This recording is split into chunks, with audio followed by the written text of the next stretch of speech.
Ist es dir schon aufgefallen, dass je älter man wird, desto häufiger man in so eine Haltung rankommt? Ein Rundrücken, Schulter nach vorne und der Kopf wird nach vorne geschoben. Wenn du wissen willst, warum das so ist, welche Probleme damit verbunden werden können und ja klar, was du dagegen machen kannst, um wieder in eine aufrechte Haltung zu kommen und weniger Schmerzen zu haben, dann bleib dran. In diesem Video erkläre ich dir genau die Ursache für so einen Witwenbückel, warum es behandelt werden sollte und zum Schluss zeige ich dir eine Übungsroutine Schritt für Schritt, mit welchen Übungen du machen kannst, um deine Beweglichkeit zu verbessern und in eine aufrechte Haltung wieder zu kommen. Das erste, die Ursache. Wie alles im Leben gibt es auch für den Rundrücken keine einzige Ursache. Es müssen mehrere Faktoren zusammenkommen, damit sowas entstehen kann. Im Umkehrschluss heißt es, dass es die schlechte Haltung alleine keine Rundrücken verursacht. Zumindest keine dauerhaft.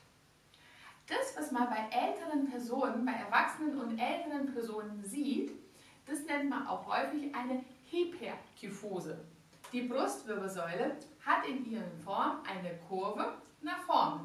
Die ist konkav Richtung Brustkorb hin. Wenn diese Kurve sich deutlich verstärkt, dann redet man von einer eine verstärkte Kyphose-Krümmung.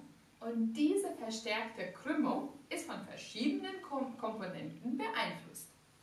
Das allererste ist Genetik. Wenn deine Eltern schon so eine Haltung hatten bzw. so eine Krümmung haben, ist die Wahrscheinlichkeit höher, dass auch du genau sowas in deinem Leben entwickeln kannst.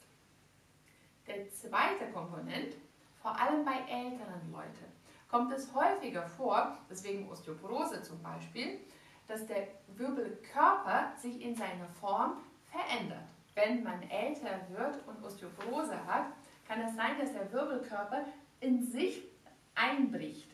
Und da man häufiger im Leben in den Beugung Aktivitäten macht, ist die Wahrscheinlichkeit größer, dass man den vorderen Anteil von dem Wirbelkörper bricht, als den hinteren. Dadurch hat er nicht mehr diese rechteckige Form, sondern er nimmt eine Keilform an. Und durch diese Keilform, wenn die mehrere Wirbel genau das gleiche annehmen, bildet sich dann diese vermehrten Bogen. Und dann kommen noch 3 weitere Komponenten dazu.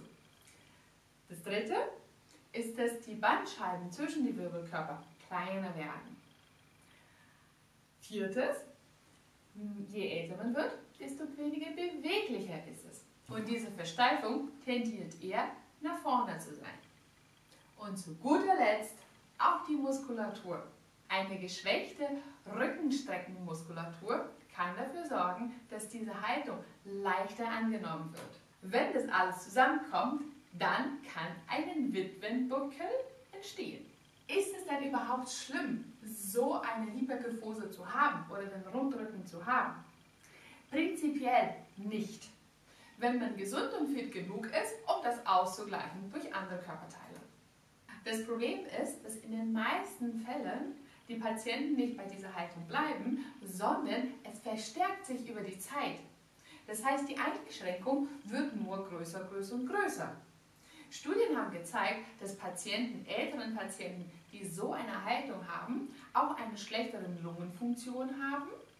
Die haben auch mehr Einschränkungen im Alltag, um ihre alltäglichen Aktivitäten durchzuführen, haben auch ein schlechteres Gleichgewicht im Vergleich zu anderen Personen, die aufrechter stehen. Und nicht zuletzt können diese Beschwerden auch mit Schmerzen verbunden sein. Gezielte Übungen können dafür sorgen, dass die Beweglichkeit von der Brustwirbelsäule verbessert wird und die Muskulatur gestärkt. Mehrere Studien könnten sogar zeigen, dass wenn man diese Übung regelmäßig durchführt, dass die Beweglichkeit zunimmt und dass eine aufrechte Haltung auch wieder angenommen werden kann, beziehungsweise das Fortschreiten jetzt langsamer oder komplett aufhört.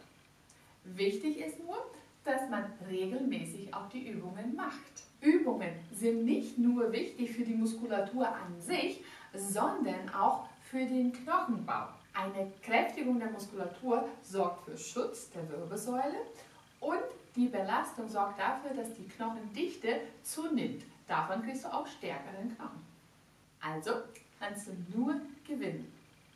Und wie dieses Übungsprogramm aussehen könnte, um die Beweglichkeit zu verbessern und dass du endlich wieder in der aufrechte Haltung reingehen kannst, das zeige ich dir jetzt. Schritt für Schritt mit Bewegung und Kräftigungsübung. Und all das kannst du einfach zu Hause machen mit sehr einfachen Hilfsmitteln.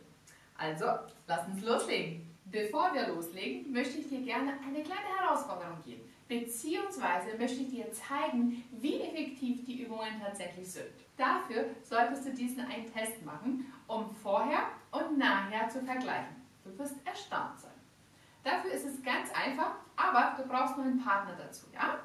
Du stellst dich einfach an eine Wand ran, so weit, bis deine Schulterblätter an der Wand rankommen. Wenn du diesen Kontakt hast, bleibst du einfach gerade stehen. Und jetzt soll eine zweite Person ein Foto von dir machen von der Seite. Weil das wird dir einen visuellen Hinweis geben, wie deine Haltung davor ist und wie es nach der Übung sein wird. Probier das mal aus. Wenn du es jetzt gemacht hast, dann legen wir jetzt los mit den Übungen. Für die erste Übung wäre es super, wenn du irgendwie einen Stuhl hast, ohne Lehne, seitliche Lehne oder einen Hocker. Und das platzierst du jetzt direkt neben einer Wand. Du legst deine beiden Hände gekreuzt jetzt am Rücken hin, am Nacken. Und ein Ellenbogen, der muss jetzt die ganze Zeit an der Wand fixiert bleiben. Deine Beine sind hüftbreit auseinander, deine Füße stehen auf dem Boden. Und in dieser Position drehst du jetzt den anderen Ellenbogen so weit wie du kannst nach hinten. Wichtig ist, dass der Arm, was jetzt an der Wand ist, muss die ganze Zeit auch da bleiben. Du drehst so weit wie du kannst nach hinten und kommst dann wieder nach vorne weg. Und einfach das. Und diese Bewegung wiederholst du jetzt 12 Mal. Hände gekreuzt hinter den Kopf, ein Ellenbogen bleibt in der Wand und den anderen bringst du nach hinten. Versuch mal ganz bewusst die Bewegung, diese Drehbewegung von der Brustwirbelsäule zu holen und nicht nur den Ellenbogen nach hinten zu bewegen, sondern den Rumpf so weit wie möglich nach hinten zu drehen und dann langsam wieder zurück nach vorne. Nachdem du das 12 Mal gemacht hast, auf einer Seite, bis zum Bewegungsende und wieder zurück, drehst du dich einfach um und machst die andere Seite. Hände gekreuzt am Nacken, Ellenbogen an der Wand, Füße auf dem Boden, hüftbreit auseinander und in diese Richtung drehen. So weit wie du kannst und wieder zurück. Nicht vergessen, dass der Ellenbogen an der Wand die ganze Zeit da bleiben muss. Und auch hier ebenfalls 12 Mal drehen. Deine Hüfte sollen die ganze Zeit komplett auf der Sitzfläche bleiben. Und möglichst soll sich das Becken weniger bewegen, sondern die Drehung kommt nur von der Brustwirbelsäule. Beziehungsweise hauptsächlich. Und auch hier 12 Wiederholungen. Als nächstes sollst du dich jetzt an der Wand hinstellen. Deine Füße, die sollen so weit wie möglich nach hinten bzw. ungefähr eine Handbreite von der Wand entfernt sein. Deine Füße sind auch hüftbreit auseinander, die Knie können leicht gebeugt sein, so wie es für dich angenehm ist. Das Wichtige ist erstens, dass das Becken an der Wand rankommt und das Zweite soll nun auch deine Schulterblätter an der Wand rankommen. Jetzt bringst du deine Hände in 90 Grad nach oben und versuchst hierbei, dass deine Ellenbogen auch an der Wand kommen. Wenn du Schwierigkeiten hast, das heißt, deine Ellenbogen kommen jetzt nicht an der Wand rein, das heißt, dass deine Brustkorb bzw. die Schulterblättermuskulatur verkürzt ist. Wenn das so ist, dann kannst du einfach die Arme ein bisschen mehr strecken und zack, bist du schon an die Wand wieder ran. So, angenommen, du kannst das in 90 Grad halten. Jetzt versuchst du die Hände nach oben zu bringen, so weit wie du kannst. Und deine Handflächen müssen dann an der Wand dran sein. Drück sie leicht nach hinten und dann wieder nach unten zu kommen. Und das ist es schon. Ellenbogen, Handrücken an der Wand, weit nach hinten drücken, so weit wie du kannst nach oben, kurz oben anhalten und dann wieder runter. Wie gesagt, wenn du Schwierigkeiten hast mit deiner Schulterblätter und die Hände nicht an der Wand dran bekommst, dann kannst du einfach die Hände ein bisschen mehr strecken und es wird schon deutlich leichter sein. Ebenfalls hier, so weit wie möglich nach oben und dann wieder so weit wie möglich nach unten. Diese Bewegung solltest du nun für 2 Serien durchführen mit jeweils 12 bis 15 Wiederholungen. Zwischen jeder Serie machst du dann eine kurze Pause, bis du das wieder nochmal von vorne beginnst. Für die nächste Übung brauchst du jetzt so einen kleinen Gummiband, die geschlossen ist. Wenn du sowas nicht hast, kannst du auch einen Gürtel nehmen. Und wenn du sowas hast wie eine Faszienrolle. Wenn du sowas nicht hast, ist die Alternative, dass du einen langen Badehandtuch ganz eng zusammenwickelst, dass du auch eine kleine Rolle machst. Wichtig ist nur, dass du die darauf hinlegen kannst. Um den Kopf abzulegen, kannst du danach auch ein kleines Kissen nutzen. Du sollst dich jetzt längs darauf hinlegen. Nur, dass du diese Haltung annimmst, sorgt schon dafür, dass deine Rückenmuskulatur aktiviert wird, damit du das Gleichgewicht über die Rolle halten kannst. Deine Füße sind jetzt ein bisschen mehr als hüftbreit auseinander und deine Knie sind gebeugt. Achte darauf, dass die Beine nicht nach unten fallen, sondern halt in eine Ebene die ganze Zeit gehalten werden. Dafür sollst du deinen Bauch anspannen und auch die Hüftbeine anspannen. Nun legst du diesen kleinen Gummiband um deine Hände herum, um die Handgelenke. Und als erstes sollst du deine Hände versuchen auseinanderzuziehen. Nur erstmal so eine Grundspannung. Damit aktivierst du auch die Muskulatur zwischen deinen Schulterblättern. Und genau dieser Muskel ist dafür zuständig, dass du aufrechte die Schultern wieder nach hinten bringen kannst. Also Hände auseinandergedrückt. Zwischen die Schulterblätter müsstest du dann die Spannung schon spüren. Und dann bringst du die Hände so weit wie du kannst nach oben. Ellenbogen sollen durchgestreckt bleiben und dann einfach wieder nach unten. Die ganze Zeit versuchst du die Ellenbogen auseinanderzuhalten, beziehungsweise die Hände auseinander, kurz lösen und dann wieder von vorne. Auseinander, Schulterblätter werden aktiviert, die werden zusammengezogen. Rücken- und Bauchmuskulatur sind schon aktiviert, nur weil du auf die Faszienrolle liegst. Hoch über den Kopf, beziehungsweise so weit wie du kannst, ohne deine Schulter weh zu tun. Und dann langsam wieder runter. Und genau diese Übung sollst du jetzt auch 2 Serien durchführen, für jeweils 12 bis 15 Wiederholungen. Nach deinem Tempo und der Widerstand auch nur so stark, dass du die Übung auch ausführen kannst. Bevor wir weitermachen, wenn dich diese Art von Videos interessieren, dann abonniere meinen Kanal. Hier bekommst du jede Woche neue Anregungen von Übungen, was du machen kannst, um einfach Stärke, schmerzlose und mehr Lebensqualität zu haben. Also, weiter geht's mit der Kräftigung der Rückenmuskulatur. Diese und die nächsten Übungen kannst du auch gerne im Bett machen. Du musst die nicht unbedingt auf den Boden hinlegen, damit du auch keine Schwierigkeiten bekommst, wieder hochzukommen. So, dafür legst du dich ein Kissen auf den Boden oder auf dem Bett hin und diesen Kissen sollte an den Brustbereich sein. Kann auch das Becken mitnehmen. Wichtig ist nur, dass der Brustkorb komplett auf den Kissen drauf ist. Jetzt platzierst du deine Hände in 90 Grad, beziehungsweise deine Arme, in 90 Grad Winkel von den Ellenbogen und auch von der Schultergelenk. Und in dieser Position versuchst du nun, beide Ellenbogen und Unterarm komplett von der Auflagefläche hochzuheben. So weit wie du kannst oben halten und dann einfach wieder ablegen. Und dann wieder von vorne. Du solltest nicht komplett den Arm ablegen, sondern kurz nur unten antatschen und dann wieder hochheben. Je stärker du wirst, desto besser wäre es, wenn du mehr Widerstand für die Übung nutzt. Das heißt, du kannst auch sehr gerne einfach mal ein kleines Gewicht in die Hand nehmen. Kleine Händel, Wasserflaschen oder was du hast, um die Übung schwieriger zu machen. Behalte den Blick nach unten Richtung Boden. damit du die Halswirbelsäule nicht überforderst. Wichtig ist, dass du die Muskulatur zwischen die Schulterblätter, da solltest du auch die Aktivierung auch spüren.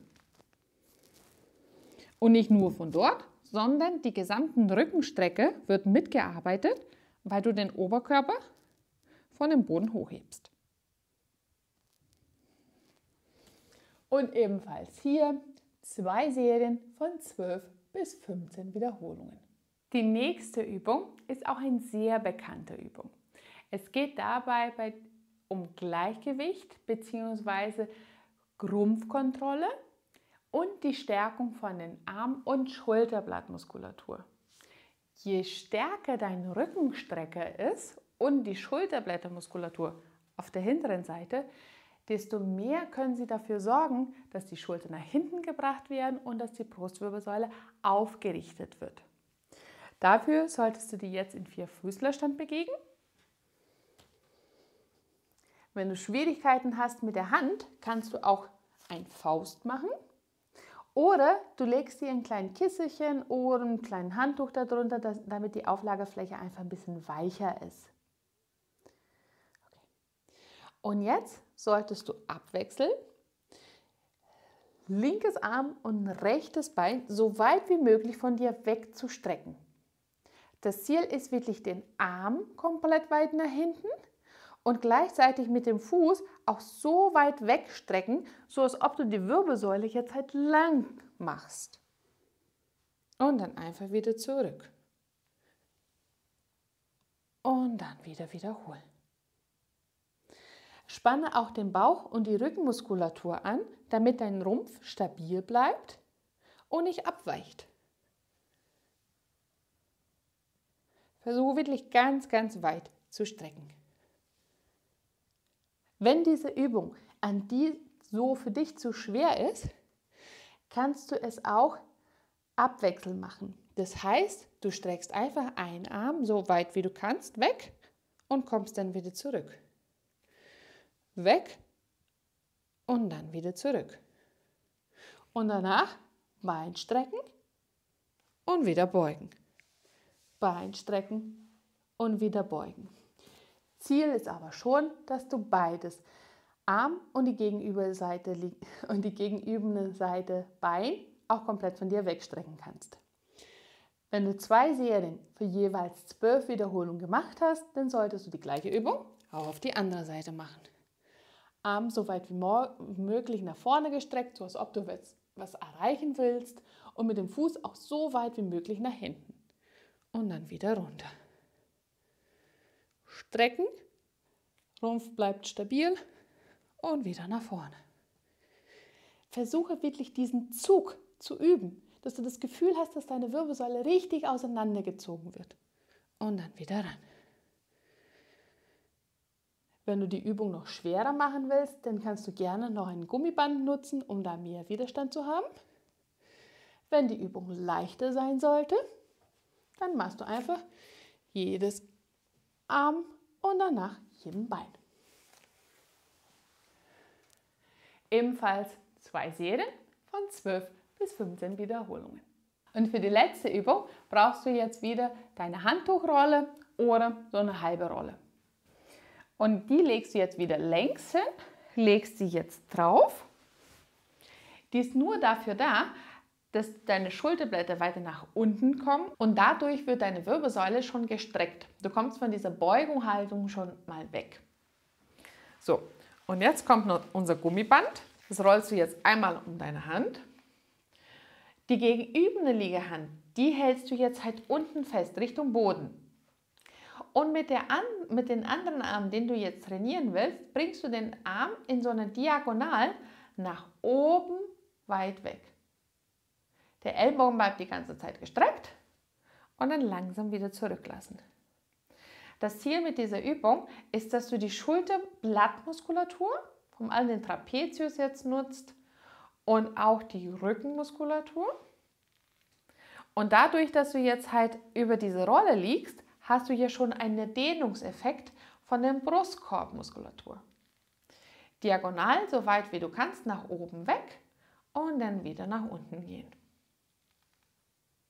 Und diese Übung solltest du, wie bei allen anderen auch, 2 Serien von 12 bis 15 Wiederholungen. Wie schwer und wie viele Wiederholungen du machen kannst, ist davon abhängig, wie schwer das Gummiband ist. Wenn du die eine Serie durchgemacht hast, dann nochmal einfach das Gleiche auf die andere Seite. Ein Arm hält unten fest, mit dem anderen Arm in Diagonalen nach oben weg. Langsam und kontrolliert durchführen, den Arm wieder langsam zurückbringen und dann wieder nach oben hin. Und ebenfalls hier auch nochmal 12 bis 15 Wiederholungen. Achte darauf, dass dein Ellenbogen die ganze Zeit komplett gestreckt wird und dass du nicht so viele Überbelastung hast auf dein Handgelenk. Die Übungen sind ganz angenehm und durch die Streckung wegen der Rolle öffnet den Brustkorb auch noch mehr. Am besten machst du jetzt nochmal den Test an der Wand. Schulterblätter an der Wand und guck, wie weit du nun mit dem Kopf wieder nach hinten rankommst. Ich bin mir sicher, wenn du die komplette Serie durchgemacht hast, dass deine Haltung deutlich aufrechter wurde.